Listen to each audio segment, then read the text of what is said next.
Devarakadra MLA Madhusudan Reddy మనతో ఉన్నారు. HCU భూముల విషయంలో పార్టీ తీసుకున్నటువంటి స్టాండ్ ఎలా ఉంది, బీఆర్ఎస్ కాంగ్రెస్ ను ఎందుకు టార్గెట్ చేస్తుంది, మరిన్ని వివరాలు ఆయన మాటల్లో తెలుసుకున్నాం. చెప్పండి, హెచ్సియు భూములు ఒక బీజేపీ ఎంపీ మధ్యవర్తిత్వంతో అమ్ముతుంది. బీజేపీకి కాంగ్రెస్ కు ఒక సంబంధాన్ని అంటే కడుతున్నారు కేటీఆర్, దాన్ని ఎట్లా చూస్తారు? ఈరోజు కేటీఆర్ అనే వ్యక్తి పూర్తిగా మెంటల్ అయిపోయినట్టు కనిపిస్తా ఉంది. ఎందుకంటే ఏ రోజు ఏం మాట్లాడుతున్నారో వాళ్ళకి తెలియకుండా స్టేట్మెంట్స్ ఇస్తా ఉన్నారు. మనటికి మొన్న ఇంకా ఏదో మాట్లాడారు, ఈ రోజేమో మనటికి మొన్న మీరు ఫేక్ వీడియోలు క్రియేట్ చేసి ప్రజలను ఏ విధంగా తప్పుదో పట్టించారో మనకు క్లియర్ గా కళ్ళారా చూసినాం.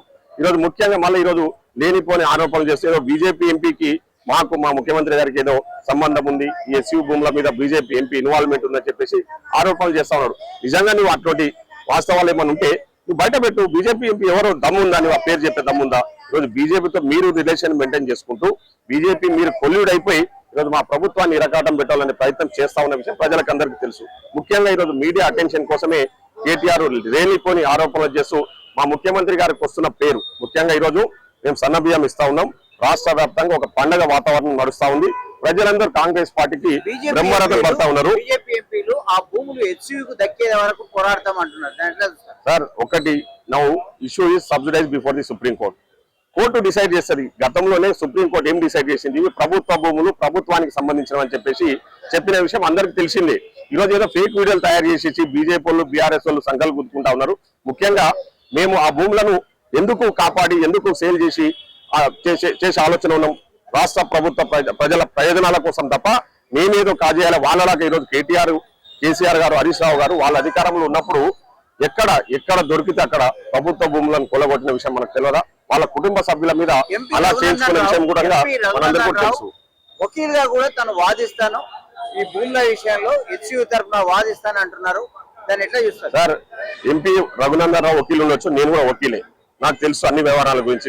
ప్రభుత్వ భూములేవి హెచ్సియు భూములేవి అన్న విషయాలు మనకు అందరికీ కూడా తెలుసు. ఈరోజు భారతదేశంలో ఎక్కడ చూసినా కూడా టాప్ 10 యూనివర్సిటీస్ అన్ని కూడా ఎన్ని ఎకరాలు ఉన్నాయి, 500 గ్రూప్ ఎకర్స్ లోనే టాప్ 10 యూనివర్సిటీస్ ఉన్నాయి. ఈరోజు హెచ్సియు భూములు హెచ్సియుకు ఉన్నాయి. ఇక్కడ మేము హెచ్సియు భూములను టచ్ చేయట్లే. హెచ్సియు ఆనుకొని ఉన్న భూములు ఇవి ప్రభుత్వ భూములు. గతంలో బీఆర్ఎస్ పార్టీ నాయకులు, ముఖ్యంగా ఈ కేటీఆర్ అనే వ్యక్తి ఢిల్లీరావుతో కొల్లుడై ఆ భూములు కాజేయాలని చూసారు. సో వాళ్ళు ఓడిపోయి గవర్నమెంట్ పడిపోవడం వల్ల, మేము రావడం వల్ల ఈరోజు ప్రభుత్వం తరఫున సుప్రీంకోర్టులో లాయర్లను పెట్టి కొట్లాడి ఆ భూమిని కాపాడి రాష్ట్ర ప్రయోజనాలకు ఉపయోగించాలనుకుంటున్నాం. నిన్న బీజేపీ నేతలు బీఆర్ఎస్ నేతలు ఎంపవర్మెంట్ కలిపి కొన్ని ఆధారాలు ఇచ్చారు. దాన్ని హెచ్సియుకు దక్కేలా చూడాలని కూడా చెప్తున్నారు. దాన్ని ఎట్లా ఉండబోతుంది? నేను ఏమంటా ఉన్నా, ఇప్పుడు సుప్రీంకోర్టులో సబ్జెక్టు సబ్జెక్ట్ అయ్యింది. మేము కూడా మా దగ్గర ఆధారాలు ఉన్నాయి, మేము ఆల్రెడీ కోర్టుకు సబ్మిట్ చేయడం జరిగింది. సో వాళ్ళ దగ్గర ఏదో ఆధారాలు ఉంటాయి, హెచ్సియు భూములు అనే ఆధారాలు ఉంటే కోర్టు డిసైడ్ చేస్తుంది కదా. ఎందుకు తొందర పడతా ఉన్నారు? వీళ్ళు సంఘాలు గుద్దుకుంటా ఉన్నారు, ఇద్దరు కొల్లుడై. ఈరోజు ఆ భూములు అమ్మడం వల్ల వచ్చే ఆదాయంతో రాష్ట్ర ప్రయోజనాలను కాపాడాలనేది మా ఉద్దేశం. ఈరోజు ముఖ్యంగా అక్కడ ఒక పెద్ద ఎత్తున డెవలప్ చేయాలనేది మా ఆలోచన. ఐటీ ఇండస్ట్రీ కూడా అది రొటీన్ గా కోర్టు వ్యవహారంలో భాగంగా అది ప్రభుత్వ భూమి, అది ఢిల్లీరావుకు చెందదని మాత్రమే చెప్తుంది, కానీ ప్రభుత్వానికి అని కూడా కోర్టు చెప్పలేదు. అది హెచ్సియు భూములు అనేది ఆధారాలను బట్టి తెలుస్తుంది. ఈ భూమిని హెచ్సియుకే ఇవ్వాలని ఎంపీలు డిమాండ్ చేస్తున్నారు, బీజేపీ ఎంపీలు. నేనేమంటున్నా, 10 సంవత్సరాలు బీఆర్ఎస్ పార్టీ అధికారంలో ఉంది, 10 సంవత్సరాలు కేంద్రంలో బీజేపీ అధికారంలో ఉంది. మరి అప్పుడు ఏం చేశారు? మీరు ఈ భూములను కాపాడేటానికి చెప్పడానికి ప్రయత్నం చేసిరా? ఈ రోజు మేము అధికారంలోకి వచ్చినాక మా ముఖ్యమంత్రి గారు చొరవ తీసుకొని ఈ ప్రభుత్వ భూములు అని చెప్పేసి కోర్టుల ఫైట్ చేసి ఆ భూములను కాపాడుకున్నాం. మేము ఈరోజు ప్రభుత్వ భూములు అని చెప్పేసి కాపాడినాం. ఈరోజు ఢిల్లీరావుకు అగెనెస్ట్ గా ఎవరు ఫైట్ చేశారు? హెచ్సియు ఫైట్ చేసిందా, గవర్నమెంట్ ఫైట్ చేసిందా? అక్కడ పిటిషనర్ ఎవరు? కేసు వేసింది ఎవరు? ప్రభుత్వం. అక్కడ హెచ్సియు రోల్ లేదు కదా. అక్కడ ఎందుకు ఆలోచన చేస్తారు? సింపుల్ లాజిక్ ఇది. ఫైట్ చేసింది ప్రభుత్వము. ఈరోజు భూములు ప్రభుత్వానికి సంబంధించిన అని చెప్పేసి సుప్రీం, ఈరోజు నీ ఓడిపోయిన అంటే నేను గెలిచినట్టు అర్థమైందా? ప్రభుత్వం గెలిచిందనే కదా. మరోవైపు అది అటవీ లక్షణాలుంటే వాల్టా చట్టం ప్రకారం అక్కడ అటవీ కోసమే వదిలేయాలి ఆ భూమిని అనేది. ఆ ఉల్లంఘన కూడా వదిలేసి ఆ నిబంధన కూడా పాటించలేదు ప్రభుత్వం అని ఆరోపిస్తుంది. అన్ని తప్పుడు ఆరోపణలు. అది చెప్తా ఉన్నా కదా, అక్కడ అడవులు లేవు, నెమ్మలు లేవు, కుక్కలు లేవు, గాడిదలు లేవు. ఇవన్నీ కూడా ఈ కేటీఆర్ అండ్ టీం ఏం చేసిర్రు? వాళ్ళకున్న అతి తెలివితో అవన్నీ క్రియేట్ చేసి ఏదో నెమ్మలు ఉన్నాయి, అక్కడ ఇంకా అవి ఉన్నాయి, ఇవి ఉన్నాయి, జింకలు ఉన్నాయి అని చెప్పేసి నిన్న హరీష్ రావు గారు మాట్లాడితే ఏదో 3 జింకలు చచ్చిపోయినా దానికి ఎవరు మన ముఖ్యమంత్రి గారు కారణం అని చెప్పి, అరే మీరు ఏం ఆలోచన చేసి మాట్లాడుతూ ఉన్నారు?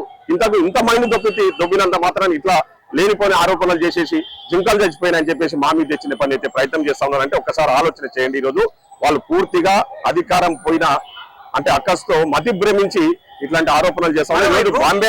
ఈరోజు బాంబేలా వాడా దగ్గర ఎన్ని వేల ఎకరాలను బీజేపీ వాళ్ళు కొల్లగొడతా ఉన్నారు. అడవులను, అది దట్టమైన అడవులను కొల్లగొడతా ఉన్నారు. మనం చూస్తా ఉన్నాం, సోషల్ మీడియాలో వస్తా ఉంది ఈరోజు. కాబట్టి వాళ్ళు ఏవైతే ఆరోపణలు చేస్తారో అది అడవుంది, వాల్టా చట్టం వర్తిస్తుంది, అవన్నీ కూడా ప్రభుత్వం ఖచ్చితంగా ఆధారాలతో సహా కోర్టుకు సమర్పిస్తుంది. Court will give judgement tomorrow. అదే విధంగా ఇప్పుడు మీరు ప్రభుత్వం అంటే మీ ఇన్ఛార్జ్ మీనాక్షి నటరాజన్ కూడా విద్యార్థులను కలిసింది, హెచ్సియు విద్యార్థులను కలిసినప్పుడు ఆ భూములు హెచ్సియుకే దక్కేలా చేయాలని విద్యార్థులు అడిగితే మాట అంటే పరిశీలిస్తామన్న మాట ఇచ్చినట్టు వార్తలు వస్తున్నాయి. మరి మిగతా విపక్షాలు కూడా హెచ్సియుకే ఇవ్వాలంటున్నాయి, డిమాండ్ మొత్తం హెచ్సియుకే ఇవ్వాలంటున్నప్పుడు మీ ప్రభుత్వాన్ని మీరు ఏమైనా కోరుతారా? నేనేమంటా ఉన్నా, అక్కడ ముఖ్యంగా బీజేపీ బీఆర్ఎస్ పార్టీ ఇద్దరు కొల్లుడైపోయి విద్యార్థులను రెచ్చగొట్టే ప్రయత్నం చేస్తా ఉన్నారు. అక్కడ హెచ్సియుకు సంబంధం లేని భూములు అవి.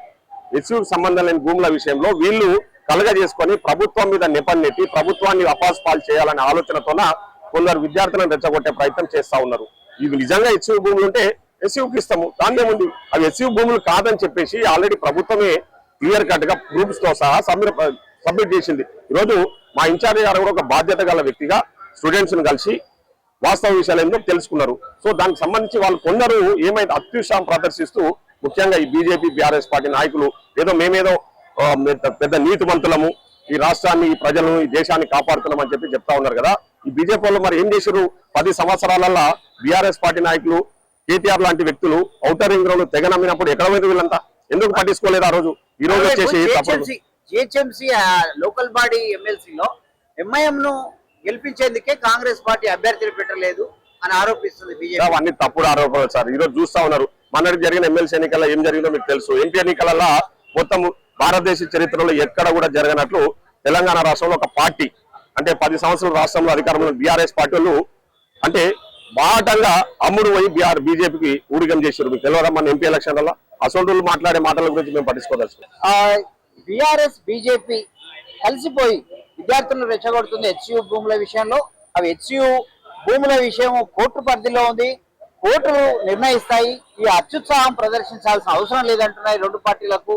అలాగే Hyderabad MLC urban local body MLC విషయంలో కూడా గతంలో ఎంపీ ఎలక్షన్లలో ఎట్లా జరిగిందో ఒక పార్టీకి ఎట్లా మద్దతు ఇచ్చో అదే విధానము కొనసాగబోయే విధంగా వ్యవహరిస్తున్నాయని చెప్తున్నారు. అలాగే హెచ్సియు భూములు ప్రభుత్వానికే దక్కుతాయి, ప్రభుత్వానికే దక్కాలి అనేది అక్కడ చట్టపరంగా వచ్చేంత వరకు వేచి చూడాలంటున్నారు. అదేవిధంగా విపక్షాలను ఆరోపణలు మాత్రం ఖండిస్తున్న పరిస్థితి దేవరకద్ర ఎమ్మెల్యే మధుసూదన్ రెడ్డి.